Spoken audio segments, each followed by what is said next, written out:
ವರ್ಷದಲ್ಲಿ 1 ತಿಂಗಳು ಮಾತ್ರ ತೆಗೆಯುವ ಶಿವನ ದೇವಾಲಯದಲ್ಲಿ ವಿವಾದ. ಕೊಟ್ಟಿಯೂರು ಜಾತ್ರಾ ಸಮಯದಲ್ಲೇ ಕಲ್ಲು ಇಟ್ಟು ಕಿತಾಪತಿ ಮಾಡಿದ್ನ ಮುಸ್ಲಿಂ ಮುಖಂಡ. ಪವಿತ್ರ ಬಾವಲಿ ನದಿಯಲ್ಲಿ ಕಲ್ಲನ್ನಿಟ್ಟು ಗೊಂದಲ. ಇದು ಸಂಪ್ರದಾಯನ ವಿವಾದನ? ಮುಸ್ಲಿಂ ಮುಖಂಡನ ವಾದವೇನು?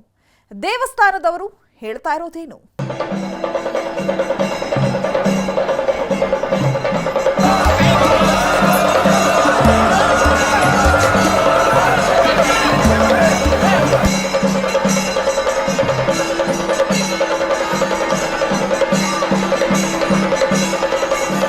ಕೊಟ್ಟಿಯೂರು ದೇವಸ್ಥಾನ ಅಂದ್ರೆ ಎಲ್ಲರ ಕಿವಿಗಳು ನೆಟ್ಟಗಾಗಿ ಬಿಡುತ್ತವೆ. ಯಾಕಂದ್ರೆ ಇತ್ತೀಚೆಗೆ ಪ್ರತಿಯೊಬ್ಬರೂ ಕೊಟ್ಟಿಯೂರು ದೇವಸ್ಥಾನಕ್ಕೆ ಹೋಗಬೇಕು ಅಂತ ಪ್ಲಾನ್ ಮಾಡ್ತಾ ಇದ್ದಾರೆ. ಸಾಕಷ್ಟು ಮಂದಿ ಕರ್ನಾಟಕದಿಂದಲೂ ಹೋಗ್ತಾ ಇದ್ದಾರೆ. ಹಾಗಾಗಿ ಕೇರಳದ ಕೊಟ್ಟಿಯೂರು ಇತ್ತೀಚೆಗೆ ಭಾರೀ ಜನಪ್ರಿಯತೆ ಪಡೆದುಕೊಂಡಿದ್ದು, ಈಗ ಕರ್ನಾಟಕದ ಒಬ್ಬ ವ್ಯಕ್ತಿಯಿಂದ ಕೊಟ್ಟಿಯೂರು ವಿವಾದದಲ್ಲಿ ಸಿಲುಕಿದೆ.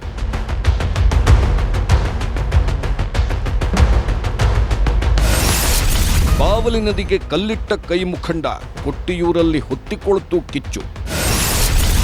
ವಿವಾದ ಹೊತ್ತಿಸಲೇ ಕಲ್ಲು ತಂದಿಟ್ರ ದೇಗುಲದ ವಿರುದ್ಧ ಪಿತೂರಿ ಆಗ್ತಿದ್ಯಾ? ಸಂಪ್ರದಾಯನ ಸುಳ್ಳಿನ ಕಂತೆನ? ದೇವಸ್ಥಾನದವರು ಹೇಳ್ತಾ ಇರೋದೇನು? ಸುತ್ತಲೂ ದಟ್ಟ ಕಾಡು, ಪಶ್ಚಿಮ ಘಟ್ಟಗಳ ಪರ್ವತ ಶ್ರೇಣಿಗಳು, ಬೆಟ್ಟ ಗುಡ್ಡಗಳ ನಡುವೆ ಒಂದು ಸುಂದರವಾದ ನದಿ ತೊರೆ.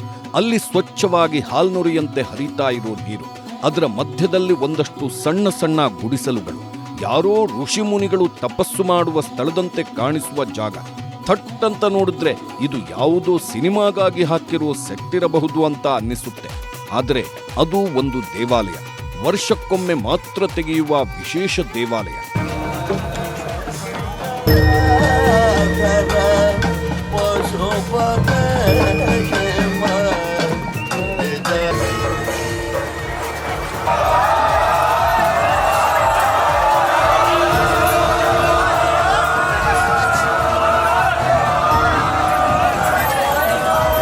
ಇಷ್ಟೊತ್ತು ನಾವು ಹೇಳಿದ್ದು ಕೇರಳದ ಕಣ್ಣೂರು ಜಿಲ್ಲೆಯಲ್ಲಿರೋ ಕೊಟ್ಟಿಯೂರು ಶಿವನ ದೇವಾಲಯದ ಬಗ್ಗೆ. 5-6 ವರ್ಷಗಳ ಹಿಂದೆ ಕೊಟ್ಟಿಯೂರು ದೇವಾಲಯ ಅಂದ್ರೆ ಯಾರಿಗೂ ಗೊತ್ತಾಗ್ತಾ ಇರಲಿಲ್ವೇನೋ. ಆದ್ರೆ ಈಗ ಕೊಟ್ಟಿಯೂರು ಅಂದ್ರೆ ಕರ್ನಾಟಕದ ಸಾಕಷ್ಟು ಜನರಿಗೆ ಗೊತ್ತಾಗುತ್ತೆ. ಯಾಕಂದ್ರೆ ಯುವಕರು ತಿರುಪತಿ, ಧರ್ಮಸ್ಥಳ, ಮಾದಪ್ಪನ ಬೆಟ್ಟ ಅಂತ ಹೋದಂತೆ ಈಗ ವರ್ಷಕ್ಕೊಮ್ಮೆ ಕೊಟ್ಟಿಯೂರಿಗೂ ತಂಡೋಪತಂಡಗಳಾಗಿ ಹೋಗ್ತಾ ಇದ್ದಾರೆ.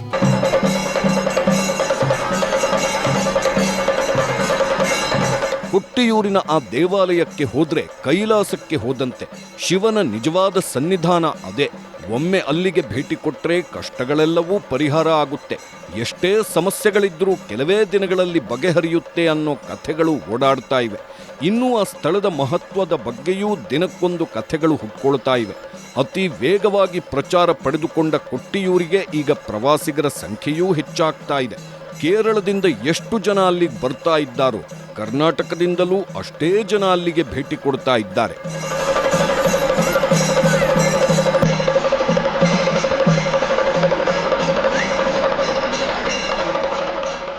ದೇವಾಲಯ ವರ್ಷಕ್ಕೊಮ್ಮೆ ಮಾತ್ರ ಓಪನ್ ಆಗೋದು, ಅದು ಜೂನ್ ತಿಂಗಳಿನಲ್ಲಿ. ವಾರ್ಷಿಕ ವೈಶಾಖ ಮಾಸದಲ್ಲಿ ಮಾತ್ರ 28 ದಿನಗಳ ಕಾಲ ಈ ದೇವಾಲಯವನ್ನ ಓಪನ್ ಮಾಡ್ತಾರೆ. ನಂತರ ಮುಚ್ಚಿಬಿಡ್ತಾರೆ. ಮುಂದಿನ ವರ್ಷ ವೈಶಾಖದಲ್ಲೇ ಮತ್ತೆ ದೇಗುಲ ತೆರೆಯೋದು. ಇನ್ನು 27 ದಿನಗಳ ನಂತರ ಇಲ್ಲಿ ಅದ್ಧೂರಿ ಜಾತ್ರೆಯನ್ನು ಆಚರಣೆ ಮಾಡಿ ನಂತರ ದೇವಾಲಯವನ್ನ 1 ವರ್ಷಗಳ ಕಾಲ ಮುಚ್ಚಿಬಿಡ್ತಾರೆ. ಆ ಸಮಯದಲ್ಲಿ ಅಲ್ಲಿಗೆ ಯಾರೂ ಹೋಗೋದಿಲ್ಲ. ವರ್ಷಕ್ಕೊಮ್ಮೆ ಮಾತ್ರ ದೇವಾಲಯ ತೆಗೆಯೋದ್ರಿಂದ ಇಲ್ಲಿಗೆ ಹೆಚ್ಚಿನ ಸಂಖ್ಯೆಯಲ್ಲಿ ಜನ ಹೋಗ್ತಾರೆ.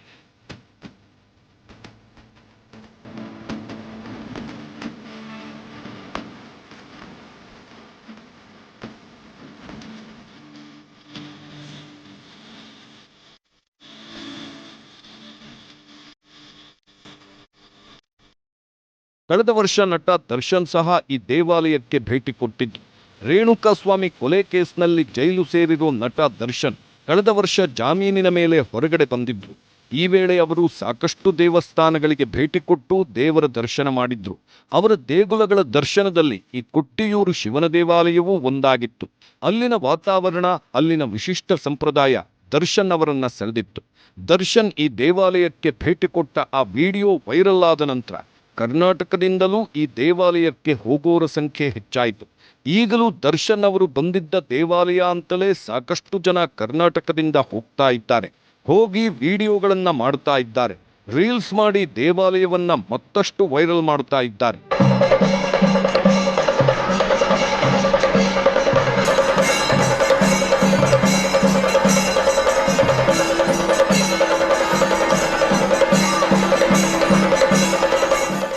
ಮುಂಚೆ ಈ ದೇವಸ್ಥಾನಕ್ಕೆ ಪ್ರವೇಶ ದರ ಇರಲಿಲ್ಲ, ಉಚಿತ ಪ್ರವೇಶವಿತ್ತು. ಆದರೆ ದೇವಾಲಯ ವೈರಲ್ ಆದ ನಂತರ ಬರೋ ಭಕ್ತರ ಸಂಖ್ಯೆಯೂ ಹೆಚ್ಚಾಗಿದ್ದು ಈಗ ದರ್ಶನಕ್ಕೆ ಟಿಕೆಟ್ಗಳನ್ನು ಕೊಡಲಾಗ್ತಾ ಇದೆ. 500 ರೂಪಾಯಿಯಿಂದ 1000 ರೂಪಾಯಿವರೆಗಿನ ವಿಶೇಷ ದರ್ಶನಕ್ಕೆ ಟಿಕೆಟ್ ಕೊಡಲಾಗ್ತಾ ಇದೆ. ವರ್ಷ ಪೂರ್ತಿ ಓಪನ್ ಇದ್ರೂ ಬರದಷ್ಟು ಆದಾಯ ಈ ದೇವಾಲಯಕ್ಕೆ ಒಂದೇ ತಿಂಗಳಿನಲ್ಲಿ ಬರ್ತಾ ಇದೆ.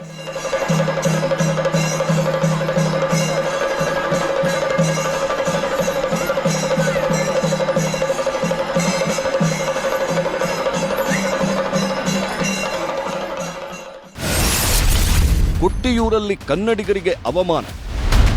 ನಾವು ಮೊದಲೇ ಹೇಳಿದ ಹಾಗೆ ಈಗ ಕೊಟ್ಟಿಯೂರಿಗೆ ಕರ್ನಾಟಕದಿಂದಲೂ ಹೆಚ್ಚು ಭಕ್ತರು ಹೋಗ್ತಾ ಇದ್ದಾರೆ. ಕೆಲವರು ಭಕ್ತಿಭಾವದಿಂದ ಹೋಗ್ತಾ ಇದ್ರೆ, ಇನ್ನು ಕೆಲವರು ಆ ಅದ್ಭುತ ಪ್ರದೇಶವನ್ನ ನೋಡಬೇಕು ಅಂತಲೇ ಹೋಗ್ತಾ ಇದ್ದಾರೆ. ಯೂಟ್ಯೂಬರ್ಸ್, ಕಂಟೆಂಟ್ ಕ್ರಿಯೇಟರ್ಸ್ ಸಹ ದೇವಸ್ಥಾನಕ್ಕೆ ಭೇಟಿ ಕೊಟ್ಟು ವಿಡಿಯೋಗಳನ್ನ ಮಾಡ್ತಾ ಇದ್ದಾರೆ. ಭಕ್ತರು ಸಾಕಷ್ಟು ದೊಡ್ಡ ಮಟ್ಟದಲ್ಲಿ ಹೋಗಿ ತಮ್ಮ ಬೇಡಿಕೆಗಳನ್ನ ದೇವರ ಮುಂದಿಡ್ತಾ ಇದ್ದಾರೆ, ಹರಕೆ ಕಟ್ಟಿ ಬರ್ತಾ ಇದ್ದಾರೆ. ಅದೇ ರೀತಿ 2 ದಿನಗಳ ಹಿಂದೆ ಕರ್ನಾಟಕದಿಂದ 100 ಭಕ್ತರು ಹೋಗಿದ್ದು, ಈ ವೇಳೆ ಅವರಿಗೆ ಅವಮಾನ ಮಾಡಲಾಗಿತ್ತು. ಕರ್ನಾಟಕದಿಂದ ಬಂದಿದ್ದ ಭಕ್ತರನ್ನ ತುಂಬಾ ಕೆಟ್ಟದಾಗಿ ನಡೆಸಿಕೊಳ್ಳಲಾಗಿತ್ತು.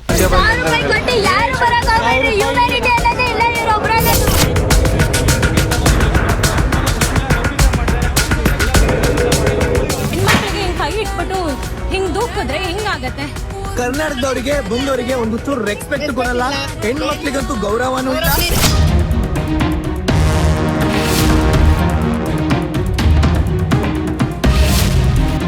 ನೀವು ಈ ದೃಶ್ಯಗಳಲ್ಲಿ ನೋಡಬಹುದು. ಕರ್ನಾಟಕದಿಂದ ಹೋಗಿದ್ದ ಭಕ್ತರನ್ನ ತಳ್ಳಿ ಅವರ ಮೇಲೆ ಕೆಸರು ನೀರನ್ನ ಎರಚಲಾಗಿದೆ. ಕೆಲವರನ್ನ ಕ್ಯೂನಿಂದ ಎಳೆದುಕೊಂಡು ಹೋಗ್ತಾ ಇದ್ದಾರೆ. ಇನ್ನು ಕೆಲವರ ಮೇಲೆ ಹಲ್ಲೆ ಮಾಡಲಾಗಿದೆ. ತಳ್ಳಾಟ, ನೂಕಾಟ, ಕಾಲಿನಿಂದ ಯಾವ ರೀತಿ ನೀರನ್ನ ಎರಚ್ತಾ ಇದ್ದಾರೆ ಅಂತ ನೀವು ನೋಡಬಹುದು. ಅಂದು ದೇವರ ದರ್ಶನಕ್ಕೆ ನಿಂತಿದ್ದ ಕನ್ನಡಿಗರೆಲ್ಲರೂ ಯಾರೂ ಸಹ ಇಲ್ಲಿಗೆ ಬರಬೇಡಿ, ಇಲ್ಲಿ ಸಾಕಷ್ಟು ಅವ್ಯವಸ್ಥೆಗಳಿವೆ, ಇಲ್ಲಿ ಮಹಿಳೆಯರಿಗೆ ಮರ್ಯಾದೆ ಕೊಡ್ತಾ ಇಲ್ಲ, ಭಾರೀ ದುರ್ವರ್ತನೆ ತೋರ್ತಾ ಇದ್ದಾರೆ ಅಂತ ಆಕ್ರೋಶ ವ್ಯಕ್ತಪಡಿಸಿದ್ರು. ಕರ್ನಾಟಕದಲ್ಲಿ ಯಾರು ಬರಬೇಡ್ರಿ, ದಯವಿಟ್ಟು ಬರಬೇಡ್ರಿ.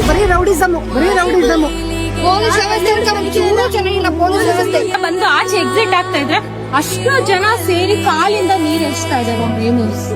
ಏನ್ ಭಾಷೆಯಲ್ಲಿ ಮಾತಾಡ್ತಾರೆ, ಕೆಟ್ಟದಾಗಿ ಮಾತಾಡ್ತಾರೆ, ನಮ್ಗೆ ಮಲಯಾಳ ಇಲ್ಲಿ ಬರೋದ್ ನಿಲ್ಲಿಸ್ಬೇಕು. ಬಿಡ್ತಾ ಇದಾರೆ ನೋಡಿ, ಎಲ್ಲ ಹೊಡಿತಾ ಅಷ್ಟೇ.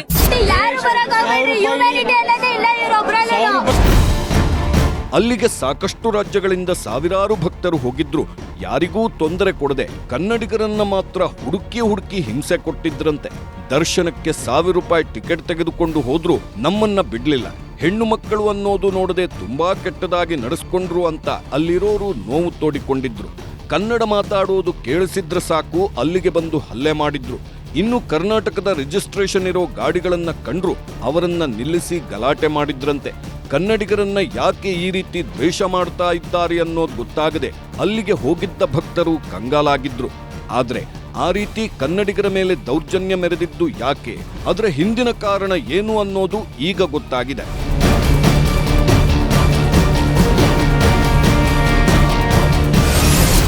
ಬಾವಲಿ ನದಿಯಲ್ಲಿ ಕಲ್ಲು, ಏನಿದು ಹೊಸ ವಿವಾದ?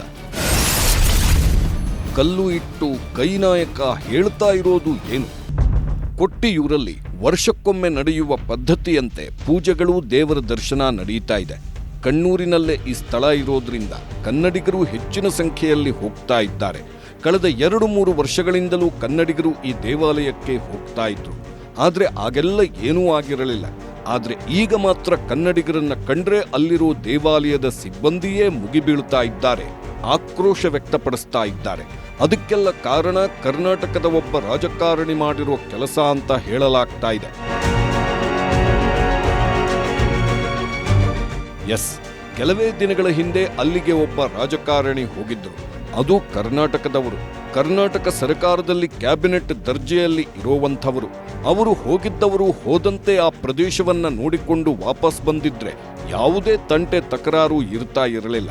ಆದ್ರೆ ಈಗ ಆ ವ್ಯಕ್ತಿ ಅಲ್ಲಿ ಮಾಡಿದ ಒಂದು ಕೆಲಸಕ್ಕೆ ಕೇರಳದಲ್ಲಿ ಬೆಂಕಿ ಹೊತ್ಕೊಂಡು ಉರಿತಾ ಇದೆ. ಸಾಕಷ್ಟು ಆಕ್ರೋಶ ವ್ಯಕ್ತವಾಗ್ತಾ ಇದೆ. ಅಲ್ಲಿಗೆ ಹೋಗೋ ಕನ್ನಡಿಗರನ್ನೆಲ್ಲ ಅನುಮಾನದಿಂದ ನೋಡುವಂತಾಗಿದೆ.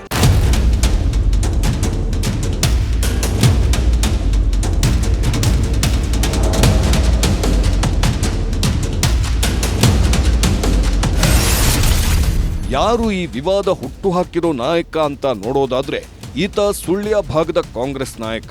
ಕರ್ನಾಟಕ ಪ್ರದೇಶ ಕಾಂಗ್ರೆಸ್ ಸಮಿತಿಯ ಪದಾಧಿಕಾರಿಯಾಗಿದ್ದಾರೆ. ಇವರಿಗೆ ಕನಿಷ್ಠ ವೇತನ ಆಯೋಗ ಮಂಡಳಿಯ ಅಧ್ಯಕ್ಷ ಸ್ಥಾನವನ್ನೂ ಕೊಡಲಾಗಿದೆ.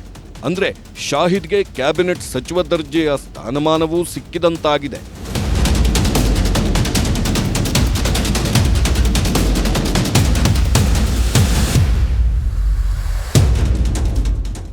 ಎಸ್, ಈತ ರಾಜ್ಯದ ಕಾಂಗ್ರೆಸ್ ನಾಯಕ, ಕ್ಯಾಬಿನೆಟ್ ದರ್ಜೆ ಸ್ಥಾನಮಾನ ಹೊಂದಿದ್ದಾರೆ. ಆದರೆ ಈತ ಮಾಡಿದ್ದೇನು ಅಂತ ನೋಡೋದಾದ್ರೆ ಕೇರಳದ ಕೊಟ್ಟಿಯೂರಿಗೆ ಹೋಗಿ ಜಾತ್ರೆ ಶುರುವಾಗುವ ಒಂದು ದಿನ ಮುನ್ನ ಅಲ್ಲಿ ಬಾವಲಿ ನದಿಯಲ್ಲಿ ಕಲ್ಲನ್ನ ಇಡೋ ಮೂಲಕ ಹಿಂದೂ ಭಾವನೆಗಳಿಗೆ ಧಕ್ಕೆ ತಂದಿದ್ದಾರೆ. ಕೇರಳದಲ್ಲಿ ಹಿಂದೂಯೇತರರಿಗೆ ಸಾಕಷ್ಟು ದೇವಾಲಯಗಳಲ್ಲಿ ಅನುಮತಿ ಇಲ್ಲ. ಆದರೆ ಈ ವ್ಯಕ್ತಿ ಮಾತ್ರ ಅಲ್ಲಿಗೆ ಹೋಗಿ ದೇವಾಲಯ ಇರುವಂತಹ ಪವಿತ್ರ ನದಿಯಲ್ಲಿ ಕಲ್ಲೊಂದನ್ನ ಅಡ್ಡ ಇಟ್ಟಿದ್ದಾನೆ. ನೀವು ಈ ದೃಶ್ಯಗಳಲ್ಲಿ ನೋಡಬಹುದು. ಶಾಹಿದ್ ತೆಕ್ಕಿಲ್ 3 ಜನ ಸಹಾಯಕರನ್ನ ಕರೆದುಕೊಂಡು ಹೋಗಿ ಅಲ್ಲಿನ ನೀರಿನಲ್ಲಿ ಅಲ್ಲೇ ಇದ್ದ ಕಲ್ಲುಗಳನ್ನ ಎತ್ತಿ ಇಟ್ಟಿದ್ದಾರೆ. ಸಹಾಯಕರು ಎತ್ತಿಕೊಟ್ಟ ಕಲ್ಲನ್ನ ಶಾಹಿದ್ ತೆಗೆದುಕೊಂಡು ಮತ್ತೊಂದು ಕಡೆ ಇಟ್ಟಿದ್ದಾರೆ. ಈ ಘಟನೆ ಮೇ 23ರಂದೇ ನಡೆದಿದ್ದು. ಶಾಹಿದ್ ತೆಕ್ಕಿಲ್ ಹಾಕಿದ್ದ ಸೋಷಿಯಲ್ ಮೀಡಿಯಾ ಪೋಸ್ಟ್ ನೋಡಿ ಕೆಲವರು ರೊಚ್ಚಿಗೆದ್ದಿದ್ರು. ಅವರು ಹಿಂದೂಗಳ ಪವಿತ್ರ ಸ್ಥಳಕ್ಕೆ ಹೋಗಿದ್ದು ಯಾಕೆ, ಅಲ್ಲಿ ನೀರಲ್ಲಿ ಕಲ್ಲುಗಳನ್ನ ಇಟ್ಟಿದ್ದು ಯಾಕೆ ಅಂತ ಪ್ರಶ್ನೆ ಮಾಡಿದ್ರು.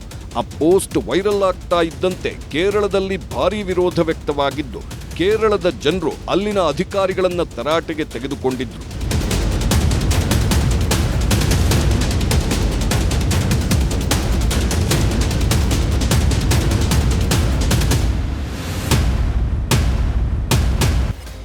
ಸದ್ಯ ಈ ಘಟನೆ ನಡೆದು ವಾರವೇ ಕಳೆದು ಹೋಗಿದ್ರು ಕೇರಳದಲ್ಲಿ ಹಿಂದೂಗಳು ಆಕ್ರೋಶ ವ್ಯಕ್ತಪಡಿಸ್ತಾನೇ ಇದ್ದಾರೆ. ತೆಕ್ಕಿಲ್ ವಿರುದ್ಧ ಕ್ರಮ ಕೈಗೊಳ್ಳಬೇಕು ಅಂತ ಹೇಳ್ತಾ ಇದ್ದಾರೆ. ಅಲ್ಲಿನ IPS ಅಧಿಕಾರಿ ಯತೀಶ್ ಚಂದ್ರ ಅವರ ನಿರ್ಲಕ್ಷ್ಯದಿಂದಲೇ ಈ ರೀತಿಯ ಘಟನೆ ನಡೆದಿದೆ. ಅವರನ್ನ ಎತ್ತಂಗಡಿ ಮಾಡಬೇಕು, ಕೆಲಸದಿಂದ ವಜಾ ಮಾಡಬೇಕು ಅನ್ನೋ ಆಕ್ರೋಶವೂ ವ್ಯಕ್ತವಾಗ್ತಾ ಇದೆ.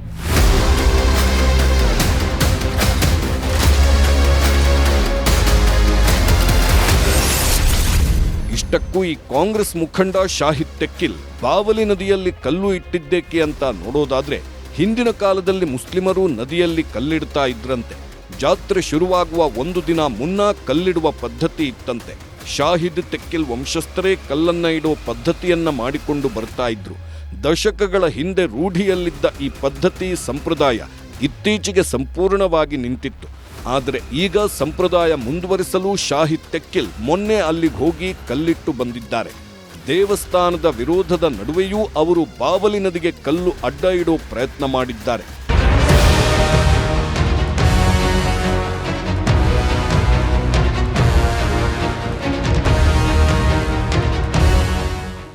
ಈ ಹಿಂದೆ ಸಾಕಷ್ಟು ಪದ್ಧತಿಗಳು ಸಂಪ್ರದಾಯಗಳು ಇದ್ದಿರಬಹುದು.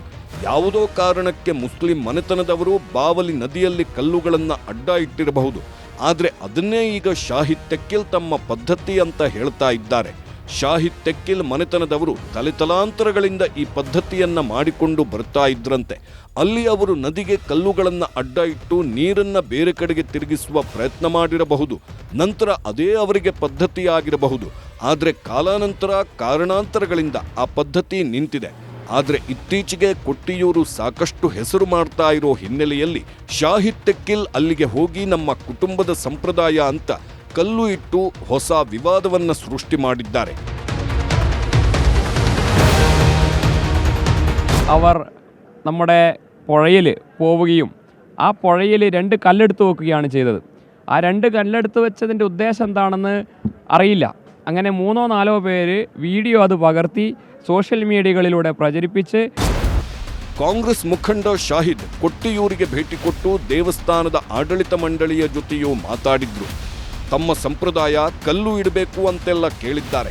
ಆದರೆ ಅಲ್ಲಿನ ದೇವಸ್ಥಾನ ಮಂಡಳಿಯವರು ಅವರಿಗೆ ಅನುಮತಿ ಕೊಟ್ಟಿಲ್ಲ. ಆದರೆ ಯಾರಿಗೂ ಹೇಳದೆ ಒಂದಷ್ಟು ಜನರನ್ನ ಕರೆದುಕೊಂಡು ಹೋಗಿ ಬಾವಲಿ ನದಿಯಲ್ಲಿ ಕಲ್ಲನ್ನ ಇಟ್ಟಿದ್ದಾರೆ.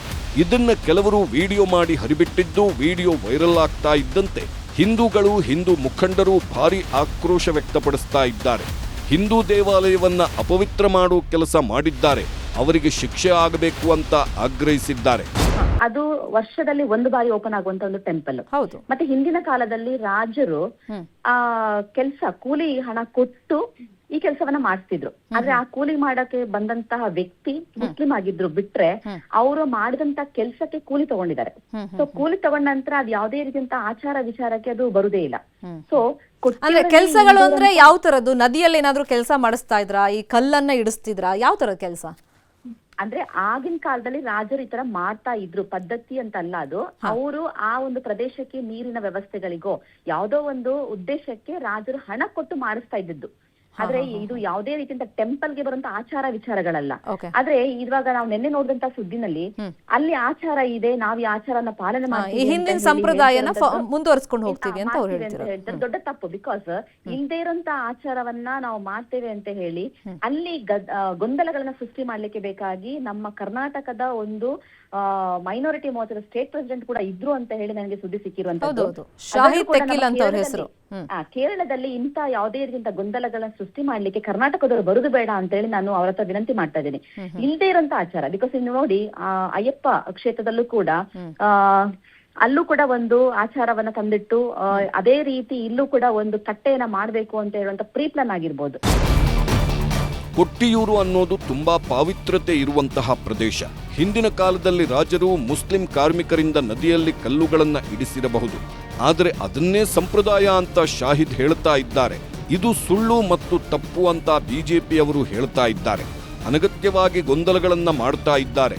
ಈ ರೀತಿ ಆಗಬಾರದು ಅಂತ ಜನರು ಆಕ್ರೋಶ ವ್ಯಕ್ತಪಡಿಸ್ತಾ ಇದ್ದಾರೆ. ಕಾಂಗ್ರೆಸ್ ನಾಯಕ ಶಾಹಿದ್ ತೆಕ್ಕಿಲ್ ಕೊಟ್ಟಿಯೂರಿನ ಬಾವಲಿ ನದಿಯಲ್ಲಿ ಕಲ್ಲು ಇಟ್ಟು ಬಂದಿದ್ದು ಈಗ ದೊಡ್ಡ ವಿವಾದಕ್ಕೆ ಕಾರಣವಾಗಿದೆ. ಒಬ್ಬ ಮುಸ್ಲಿಂ ಸಮುದಾಯದ ವ್ಯಕ್ತಿ ಹಿಂದೂ ಧಾರ್ಮಿಕ ಸ್ಥಳಕ್ಕೆ ಬಂದಿದ್ದು ಯಾಕೆ ಅಂತ ಹಿಂದೂಗಳು ಆಕ್ರೋಶ ವ್ಯಕ್ತಪಡಿಸ್ತಾ ಇದ್ದಾರೆ. ಇದರ ನಡುವೆ ಶಾಹಿದ್ ತೆಕ್ಕಿಲ್ ಬೇರೆಯದ್ದೇ ಕಥೆ ಹೇಳ್ತಾ ಇದ್ದಾರೆ. ಹಳೆ ಸಂಪ್ರದಾಯ ಅಲ್ಲ, ಹಿಂದೂ ಭಾವನೆಗಳಿಗೆ ಧಕ್ಕೆ. ಕಲ್ಲು ಇಟ್ಟ ಬಗ್ಗೆ ದೇವಸ್ಥಾನದ ಆಡಳಿತ ಮಂಡಳಿ ಹೇಳಿದ್ದೇನು? ವಿವಾದ ಸೃಷ್ಟಿಸಬೇಕು ಅಂತಲೇ ಕಲ್ಲು ಇಟ್ರ ಕಾಂಗ್ರೆಸ್ ಮುಖಂಡ. ಕೇರಳವನ್ನ ದೇವರ ನಾಡು ಅಂತ ಕರೆದಂತೆಯೇ ಭಾವೈಕ್ಯತೆಯ ನಾಡು ಅಂತಲೂ ಕರೀತಾರೆ. ಅಲ್ಲಿ ಹಿಂದೂ, ಮುಸ್ಲಿಂ, ಕ್ರೈಸ್ತರು ಎಲ್ಲರೂ ಭಾವೈಕ್ಯತೆಯಿಂದ ಇರ್ತಾರೆ. ಒಬ್ಬರ ಧಾರ್ಮಿಕ ವಿಚಾರಗಳಿಗೆ ಮತ್ತೊಬ್ಬರು ತಲೆ ಹಾಕಲ್ಲ, ಪರಸ್ಪರ ಗೌರವದಿಂದ ಇರ್ತಾರೆ. ಅಂಥ ನೆಲದಲ್ಲಿ ಈಗ ಸುಳ್ಯದಿಂದ ಹೋದ ಕಾಂಗ್ರೆಸ್ ಮುಖಂಡ ವಿವಾದವನ್ನ ಸೃಷ್ಟಿ ಮಾಡಿದ್ದಾನೆ. ದೇವಸ್ಥಾನದ ಅನುಮತಿ ಇಲ್ಲದೆ ನದಿಯಲ್ಲಿ ಕಲ್ಲುಗಳನ್ನ ಇಟ್ಟು ಕೋಮು ಸೌಹಾರ್ದ ಕದಡುವ ಕೆಲಸ ಮಾಡಿದ್ದಾನೆ. ಸಂಪುಟ ದರ್ಜೆಯ ಸ್ಥಾನಮಾನ ಪಡೆದಿರೋ ಶಾಹಿದ್ ತೆಕ್ಕಿಲ್ ತಮ್ಮ ಅಧಿಕಾರವನ್ನು ದುರುಪಯೋಗಪಡಿಸಿಕೊಂಡಿದ್ದಾರೆ ಅಂತ ಹೇಳಲಾಗ್ತಾ ಇದೆ. ಅಧಿಕಾರಿಗಳ ಸಹಕಾರ ತೆಗೆದುಕೊಂಡು ಅಲ್ಲಿಗೆ ಹೋಗಿದ್ದಾರೆ. IPS ಅಧಿಕಾರಿ ಬೆಂಬಲ ಪಡೆದು ವಿರೋಧದ ನಡುವೆಯೂ ಬಾವಲಿ ನದಿಯಲ್ಲಿ ಕಲ್ಲುಗಳನ್ನು ಜೋಡಿಸಿ ಬಂದಿದ್ದಾರೆ. ಕಲ್ಲುಗಳನ್ನು ಇಟ್ಟಿರೋದಕ್ಕೆ ವಿರೋಧ ವ್ಯಕ್ತವಾಗ್ತಾ ಇದ್ದಂತೆ ಶಾಹಿದ್ ಒಂದು ಕಾಲದಲ್ಲಿ ನಾವು ನಾಯರ್ ಸಮುದಾಯಕ್ಕೆ ಸೇರಿದವರು, ನಾವು ದೇವಸ್ಥಾನದ ಕೆಲಸಗಳನ್ನು ಮಾಡ್ತಾ ಇದ್ವಿ, ನದಿಯಲ್ಲಿ ಕಲ್ಲುಗಳನ್ನು ಇಡೋದು ನಮ್ಮ ಪದ್ಧತಿ ಅಂತ ಹೇಳ್ಕೊಂಡಿದ್ದಾರೆ. ಇನ್ನು ಶಾಹಿದ್ ಕಲ್ಲುಗಳನ್ನು ಇಡುವುದಕ್ಕೂ ಮೊದಲು ದೇವಸ್ಥಾನದ ಆಡಳಿತ ಮಂಡಳಿ ಮತ್ತು ಸಿಬ್ಬಂದಿಯನ್ನ ಭೇಟಿಯಾಗಿ ಮಾತಾಡಿದ್ರು. ಅವರು ಅನ್ಯ ಧರ್ಮದವರು ಬಂದಿದ್ದಾರೆ ಅಂತ ಗೊತ್ತಿದ್ರು, ಗೌರವಪೂರ್ವಕವಾಗಿಯೇ ಮಾತಾಡಿ ಕಳಿಸಿದ್ರು. ಆಗ ಶಾಹಿದ್ ಕಲ್ಲುಗಳನ್ನ ಇಡುವ ಬಗ್ಗೆ ಪ್ರಸ್ತಾಪ ಮಾಡಿರಲಿಲ್ವಂತೆ. ಆದರೆ ಅವರ ಜೊತೆ ಮಾತಾಡಿ ಬಂದ ನಂತರ ಸೈಲೆಂಟ್ ಆಗಿ ಒಂದಿಬ್ಬರನ್ನ ಕರೆದುಕೊಂಡು ಹೋಗಿ ಬಾವಲಿ ನದಿಯಲ್ಲಿ ಕಲ್ಲುಗಳನ್ನ ಇಟ್ಟು ಅದನ್ನ ಸೋಷಿಯಲ್ ಮೀಡಿಯಾದಲ್ಲಿ ಪೋಸ್ಟ್ ಮಾಡಿದ್ದಾರೆ. ಇದು ನಮ್ಮ ಸಂಪ್ರದಾಯ ಅಂತ ಬರೆದುಕೊಂಡಿದ್ದಾರೆ. ಆ ಪೋಸ್ಟ್ ವೈರಲ್ ಆಗ್ತಾ ಇದ್ದಂತೆ ಭಾರೀ ವಿರೋಧ ವ್ಯಕ್ತವಾಗಿದ್ದು, ಅಂಥದ್ದೊಂದು ಪದ್ಧತಿ ഇല്ലവേ ഇല്ല ಅಂತ ದೇವಸ್ಥಾನದವರು ಹೇಳಿದ್ದಾರೆ. ഒരു ചടങ്ങ് നിലവിലില്ലാത്ത ഒരു ചടങ്ങാണ്.